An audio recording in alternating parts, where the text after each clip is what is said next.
နာဥစ္စာအရာလည်းမရောက်တော့ဘူးဒါဘာကိုဆိုလိုတာတော့ဆိုနော်ကိုယ်လက်ထဲရှိမှပညာဆိုတာလဲကိုယ်ရင်ထဲရှိမှ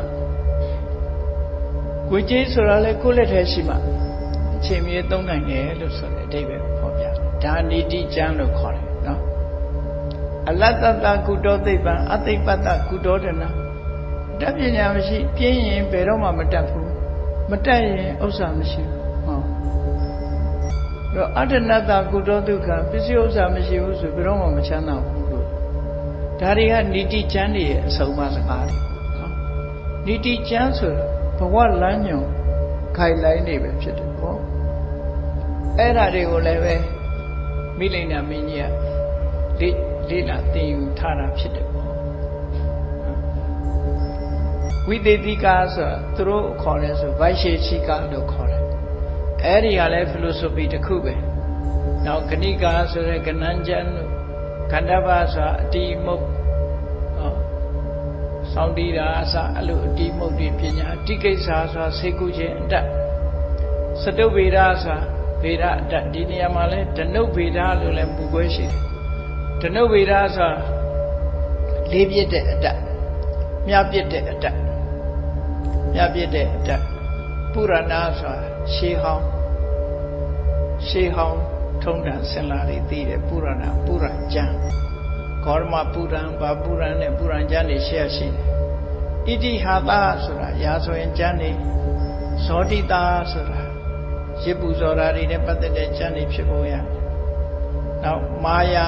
မျက်လက်အတ္တတွေကေတုဆိုတဲ့အတ္တတွေမန္တနာနော်တိုင်ပင်ဆွေးနွေးရတဲ့သုံးပုံမန္တရာအတ္တတွေရုပ်ထစစ်ထိုးတဲ့စစ်ဗျူဟာအတ္တတွေသန္တတာကြပြာစီဖွဲတတ်တဲ့စံချမ်းအတ္တတွေဆိုတဲ့အပြင်မှာဗုဒ္ဓဝါစနာပိဋကတ်သုံးပုံမြတ်စွာဘုရားရဲ့စကားတော်မှာသူဟာလေးလာထားတာတဲ့ပညာအလွန်ထက်မြက်တယ်လို့ဆိုလို့တယ်နော်သူလေးလာတဲ့ကျမ်းပေါင်းကို24ကျမ်းအဖြစ်အခုလိုဖော်ပြတာပါဒါမိလိန်နာမင်းကြီးဟာတာမန်မဟုတ်ဘူးပေါ့ဒီပညာရည်တည်သူတတ်တယ်တတ်လို့သူဟာပညာရှိတယ်လို့ဆိုတယ်အဲ့တော့ဂဏိခိလူတွေစာတွေများများဖတ်ဖို့လိုတာပေါ့အတ္တပညာဘယ်နှခုတတ်တယ်လဲလို့လက်ချိုးရည်ကြည့်တာငါဘာတွေတတ်တယ်နော်ပညာရအနေနဲ့ငါဘာတွေတတ်တော့ဘာကျမ်းနေကျမ်းအနေနဲ့ဘာကျမ်းနေတတ်တယ်ကိုယ့်ကိုသိဖို့လိုတယ်ပေါ့နော်စာပေကျမ်းကနေကိုအဲ့ဒါလို့သူကသင်ယူပြီးတော့တက်မြောက်ထားလိုက်ပြီးတော့စကားပြောရလဲသူကကျွမ်းကျင်တယ်ဝိတန္တဝါဒီဒီဘုက္ကလံပြောရမယ့်နေရာတော့သူ့မမေ့ဘူးနော်ဘုက္ကလံပြောတတ်တယ်ဝိတန္တဝါဒလို့ခေါ်တယ်စံကျင်မဲ့ပြောတာသူများစကားတစ်ခုပြောလိုက်ရင်သူကထိုးနဲ့တတ်တယ်နော်ဝိတန္တဆိုစံကျင်မဲ့ပြောတဲ့နေရာသူများအပြစ်ကိုထောက်ပြီးတော့စံကျင်မဲ့ပြောတဲ့နေရာမှာကျွမ်းကျင်တယ်ဝိတန္တဝါဒထိုးနဲ့ပြောနိုင်တဲ့ဒုရတရာသူနဲ့ရှင်ပြိုင်မှုခက်တယ်သူနာကပ်ဖို့ခက်တယ်ဒုပ္ပသဟာသူစကားတစ်လုံးချလိုက်လို့ရှိရင်ခန္ဓာရည်ရှိဖို့ခက်တယ်လို့ပြောသူမေခွန်းထုတ်လိုက်လို့ရှိရင်မလွယ်ဘူးပုထုဒိဋ္ဌကရဏအကမက္ခယတိအယူဝါဒရေးရာဒီစကလုံးတီထွင်တာတို့ဝါရတီထွင်တာတို့ policy လုပ်တဲ့နေရာမှာတော့သူကအတော်ဆုံးပဲလို့ပြောဒီဘီညင်သူခေသူခါသူဟာအတော်ဆုံးလို့သူဆိုတယ်ဒါရင်မကဘူးတက္ကလဇံဗုဒ္ဓိပေသဝိရိတကြောလုံးဆိုဗမာတွေလည်းအပါဝင်ပေါ့ဗမာနိုင်ငံလည်းအပါမိလိန်ဒေနရိညာသမောကောစိနာဟောတိမိလိန်နာနဲ့ခွန်ကြီးတူတဲ့ပုဂ္ဂိုလ်သူ့အရေးချင်းကိုလိုက်မိတဲ့ပုဂ္ဂိုလ်ရှိဘူးတဲ့သူတဲ့တူတဲ့ပုဂ္ဂိုလ်ဘယ်နေရာတော့ဆိုရင်ထာမေနဇဝေနသူရေနပညာရထာမစွမ်းအားတတိရှိတဲ့နေရာဇဝလင်မြန်ဖြတ်လက်တဲ့နေရာသူရရေစွမ်းတတိရှိတဲ့နေရာပညာစဉ်းစားဉာဏ်ရှိတဲ့နေရာသူမှမတူနိုင်ဘူးဆိုတော့အမ တန်မှထက်မြက်တဲ့ဘုရင်ကြီးတစ်ပါးအဖြစ်ဖော်ပြထားတယ်။ဉာဏ်ပညာသာထက်မြက်တာလားဆိုတော့မဟုတ်ဘူး။အတ္တောမဟာတနောမဟာဘောဂောအနန္တဗလဝါဟနောအဋ္ဌဆိုကိုယ်တော်နေတဲ့တို့သိမ့်ထားတဲ့မြုပ်နှံထားတဲ့ဝေချေဒနာတွေကလည်းလွန်များတယ်မဟာဒနာနေ့စဉ်သုံးနေတာတွေကလည်းအများကြီးပဲမဟာဘောကအသုံးဆောင်ပစ္စည်းတွေအများကြီးရှိအနန္တဗလဝါဟနော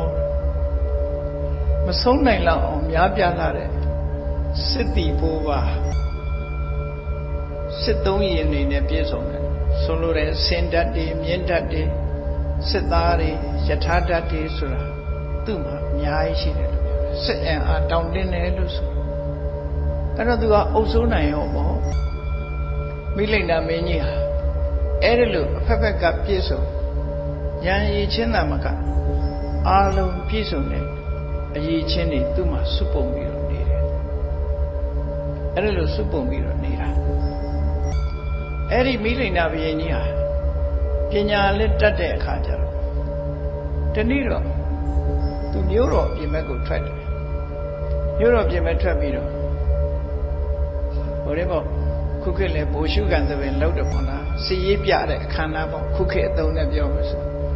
စီရေးပြအခမ်းအနားကြီးကျင်းပတယ်စင်တပ်ကြီးတွေမြင်းတပ်ကြီးတွေယထာတပ်ကြီးတွေချင်းလင်းစစ်တပ်ကြီးတွေနဲ့စီရေးပြအခမ်းအနားအခုခေတ်တော့စီရေးပြအခမ်းအနားကခုမိလိန်နာမင်းနဲ့တာသွားတာဘာလို့ဆိုရင်ကောင်းကင်ကလေမြန်းကြီးတွေပါလာတယ်ပေါ့ဒုံးမြန်းကြီးတွေပါလာတယ်တင်ငါးကြီးတွေပါလာတယ်ဟိုတော့အဲ့လိုမဟုတ်သင်္ဘောကြီးတွေပါလာတယ်မိလိန်နာမင်းကြီးလက်ထက်တုန်းကတော့အဲ့ဒါတွေမပါဘူးစင်နေစင်တက်ပါတယ်မြင်းတက်ပါတယ်ယထာတက်ပါတယ်ခြေလင်းစစ်သားတွေပါတယ်အဲ့ဒီလိုဒုက္ခကတော့သူရဲ့ကောင်းကြီးတွေရှင်ဆိုင်တိုက်ခိုက်ရတဲ့ဒီစနစ်နဲ့တိုက်တဲ့ခေတ်အခုကတော့အဝေးလှမ်းထုပေါ့နော်အဝေးပြပုံးပြီးတော့ပြစ်တဲ့ခေတ်အဲ့ဒါလို့မိလိန်နာမင်းကြီးကမြို့ပြင်ထွက်ပြီးတော့စစ်ဖြူဟာကျင်းပစစ်ရေးပြတဲ့အခမ်းအနားကြီးကိုသူသွားကြည့်အဲ့ဒါလို့သွားကြည့်တာစတုရင်ကိနေဗလက်ကသေနာဖြူဟံဒသနာကာမတာယနဂရာနိခံမှာမြို့ကနေပြီးတော့သူကဘုရှုကန်သဘင်သွားပြီးတော့စစ်ရေးပြတဲ့အခမ်းအနားကိုသွားပြီးတော့စစ်ဆေးတယ်ပေါ့အဲ့တော့မကြခင်ပဲခြိတက်ပြီးတော့အလေးပြုတယ်ပေါ့ခုခေတ်လို့ဆိုရင်ခြိတက်အလေးပြုတာတွေစင်တပ်ကြီးကလည်းခြိတက်လာတယ်မြင်းတပ်ကြီးကလည်းခြိတက်လာတယ်ယထာတပ်ကြီးကလည်းခြိတက်လာတယ်ဆုံးစားမရှိတဲ့ချင်းလင်းတပ်ကြီးကလည်းခြိတက်လာပြီးအလေးပြုသွားတယ်အဲ့ဒါတွေကြည့်ပြီးတဲ့အခါကျတော့နော်မနေ့ပိုင်းအချိန်ကုန်သွားတော့နေ့ပိုင်းမှာအချိန်တွေပိုးနေတယ်ပိုးနေတော့သူကဘာပြောတော့ဆိုရင်အေးစီရေးပြအခမ်းအနားပြီးသွားပြီအချိန်တွေလည်းပိုးနေသေးတယ်ငါသိချင်တာတွေလည်းရှိတယ်ငါနိုင်ငံထဲမှာပညာရှိဆိုတဲ့ပုဂ္ဂိုလ်တွေရှိတယ်ငါမေးချင်သူတို့နဲ့တွေ့ပြီးတော့ငါမေးချင်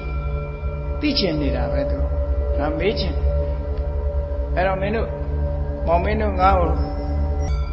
သတင်းပေးနိုင်ကြလားဘယ်သူစီသွားမလဲဘယ်သူနဲ့တွေ့ရမလဲပညာရှိဘယ်သူရှိသလဲဆိုအမတ်ကြီးတွေကတင်ပြတယ်တဲ့ဘာသာရေးနဲ့ပတ်သက်ပြီးဖီလိုဆိုဖာဆရာကြီး6ဦးရှိတယ်ပေါ့စတတ်တာတော့ရသော်ဘုရားလက်ထက်တုန်းကလည်းဒီ6ဦးပဲအခုလည်းဒီ6ဦးဆိုတော့ဒီလူကြီးတွေမသေးသေးတာတော့မဟုတ်ဘူးเนาะပြောရမယ်ဆိုရင်ဘုရားပြိဋိဘံစပြီးလို့နှစ်ပေါင်း900တောင်ကျော်သွားပြီပုရဏကသဝတို့မက္ခဏိခောသလတို့ဟာအခုလည်းသူတို့နာမည်တွေနဲ့ပါနေတော့ဘယ်လိုမှတ်ရမလဲလို့ဆိုရင်သူတို့ခိုင်းအဆက်အနွယ်တွေရှိသေးတယ်လို့ဒီလိုပဲမှတ်နော်ခိုင်းကောင်းဆောင်ကြီးတွေခိုင်းကိုတီထောင်သွားတဲ့ပုရဏကသဝဆိုတာမရှိဘူးဘုရားတဲ့တောင်သက်ကြီးတယ်သူမက္ခဏိခောသလဆိုတာလည်းမရှိတော့သို့တော့ပုရဏကသဝခိုင်းကောင်းဆောင်သူ့ကိုလည်းပဲပုရဏကသဝလိုပဲခေါ်လိုက်တယ်ပေါ့သူခိုင်းဟာရှိနေသေးတယ်သူ့အယူအဆတွေကိုဆက်ခံတဲ့တပည့်တွေရှိတယ်ခောသလမက္ခဏိခောသလရဲ့အယူအဆတွေကိုဆက်ခံတာတွေရှိတယ် ပကုဒကိစ္ဆယနာတို့နိဂန္ဓနာတဗုဒ္ဓတို့နော်သင်္ဆေယဗေလထဗုဒ္ဓတို့အဇိတကေတကမလာတို့ဒီ6ဦးရဲ့အဆက်အနွယ်သူတို့ခိုင်းကြီးတွေဟာစင်စစ်မပြတ်ရှိနေတယ်လို့ဒီလိုယူဆရမှာဖြစ်တယ်အဲ့ဒါလို့မဟုတ်ရင်ဒီရေးသားချက်ဟာယုတ်တိမဲ့တဲ့အဓိပ္ပာယ်ဖြစ်သွားဘာဖြစ်လို့လဲဆိုစာထဲမှာတော့သတ္တထရောခိုင်းဆရာကြီး6ဦးရှိတယ်တဲ့ဘယ်သူတွေတော့ဆိုပုရဏကသောမဂ္ဂလိဂောသလအဇိတကေတကမလပကုဒကိစ္ဆယနာသင်္ဆေယဗေလထဗုဒ္ဓနိဂန္ဓနာတဗုဒ္ဓဆိုတဲ့ဒီ6ဦးဆိုဘုရားလက်ထက်ကလည်းသူတို့ပဲဘုရားတော်ပြိဋိဘံဆံလို့နှစ်ပေါင်း900ရှိသူတို့ကရှိတော့မလားလို့တွေးတောစရာရှိတယ်အဲ့တော့သူတို့ကိုယ်တိုင်မဟုတ်ဘူးသူတို့ခိုင်းဆက်ခံတဲ့လူတွေကိုလည်းနာမည်နဲ့ပဲဒီလိုခေါ်လိုက်တယ်လို့ဒီလိုမှတ်ရမယ်အဲ့ဒီလိုမှတ်ရင်တော့ယုတ်တိရှိတယ်အဲ့ဒီဆရာကြီးတွေစီသွားပြီးတော့ချင်းကပ်ပါသူတို့ဟာပညာရှိလို့နာမည်ကျော်တယ်ပေါ့သူတို့ကိုသွားရောက်ပြီးတော့မေးကြည့်ပါရှင်မင်းကြီးစူးစမ်းပါဆိုအေးကောင်းပြီကွာလိုလားလားပဲပုရဏကသဝစီသွားတယ်သူပုရဏကသဝစီသွားတယ်သွားပြီးတော့သူကထိုင်ပြီးတော့စကားစမြည်ပြောပြီးတော့သူမေးခွန်းလေးတစ်ပုဒ်မေးကြည့်တယ်ကောဗန္တိကတ္တဗလောကံပါဠိတိအရှင်ကတ္တဗတဲ့လောကကြီးကိုဘာကစောင့်ရှောက်ထားသလဲသူမေးခွန်းလေးအဲ့ဒါမေးတာနော်ကောဗန္တိကတ္တဗလောကံပါဠိတိအရှင်ကတ္တဗလောကကြီးကိုဘယ်အရာကစောင့်ရှောက်ထားတာတော့ဆိုပုရဏကတ္တဗဖြေတယ်ပထဝီမဟာရာဇလောကံပါဠိတိရှင်မင်းကြီးတဲ့မြေကြီးကလောကကြီးကိုစောင့်ရှောက်ထားတာပေါ့မြေကြီးကစောင့်ရှောက်တယ်တမန်အဖြစ်ကြည့်မယ်ဆိုရင်အလုံးကမြေကြီးပေါ်မှာရှိကြတယ်နော်မြေကြီးကစောင့်ရှောက်ထားတယ်ဆိုတော့ဒီပြင်ကြီးကသူကလူညံ့မဟုတ်ဘူးသူကဘာပြောလိုက်တုံးဆိုရင်ယတိပထဝီလောကံပါဠိတိမြေကြီးကလောကသားတွေကိုဆောင်းလျှောက်ထားတယ်ဆိုရင်တဲ့အထကသမအဝိစီနိရိယံခန္ဓာတတ္တပထဝီအတိတ်ကမိတ္တဝကိစ္ဆန္တိအဝိစီငရဲချသွားတဲ့လူတွေကကိုဘာကြောင့်မြေကြီးကတားမထားနိုင်တယ်လဲမြေကြီးအောင်ဘာလို့ရောက်သွားလဲနော်စัญญဖတ်မှသူကတွေးတယ်အဝိစီငရဲချသွားတဲ့လူတွေကိုမြေကြီးကဘာလို့မဆောင်းလျှောက်တာတော့တဲ့တတ္တဝါတွေဟာသေပြီးဝိစီငရဲရောက်သွားကြတယ်မြေကြီးအောင်ရောက်သွားတယ်ပေါ့သူပြောလို့တာအဲ့ဒါကိုမြေကြီးကဘာလို့မဆောင်းလျှောက်တာတော့ဆိုပုရဏကသမားနှုတ်ပိတ်သွားတယ်ရှေ့ပါပြောတော့မဖြစ်နိုင်တော့